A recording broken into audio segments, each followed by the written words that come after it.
ہر تعریف اس اللہ کے لیے جو ہر چیز کا مالک و خالق ہے۔ آپ کے بار بار اصرار پہ کہ آپ خواب دیکھتے ہیں، اس کی تعبیر کے لیے پریشان ہیں، تو ہم نے اس پروگرام کا آغاز کیا ہے جس میں آپ مجھ سے اپنے خوابوں کی تعبیر پوچھ سکتے ہیں۔ تو دیے گئے نمبر پہ وائس میسج کریں اور اپنے خوابوں کی تعبیر معلوم کریں، کیونکہ خواب اللہ کی طرف سے ایک عظیم نعمت ہے۔ خوابوں میں انسان جو مناظر دیکھتے ہیں اس میں کئی راز چھپے ہوتے ہیں۔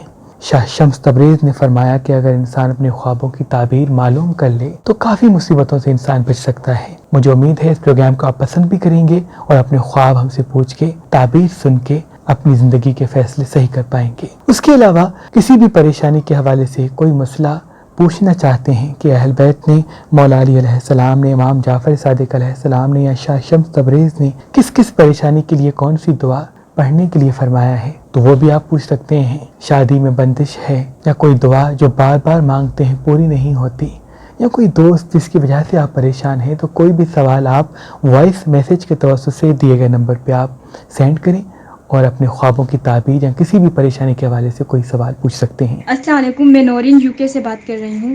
میں نے خواب میں سانپ دیکھا، اس کی تعبیر کیا ہے؟ میں آپ کی ویڈیو بہت پسند کرتی ہوں، سر مہربان آپ ایسے ہی ویڈیو بناتے رہیں۔ اپنے مسائل یا خواب جس کی تعبیر آپ معلوم کرنا چاہتے ہیں تو اسکرین پہ دیے گئے واٹس ایپ نمبر پہ وائس میسج کریں، انشاءاللہ آپ کے میسیجز اگلے پروگرام میں شامل کیے جائیں گے۔ اللہ آپ کو سلامت رکھے۔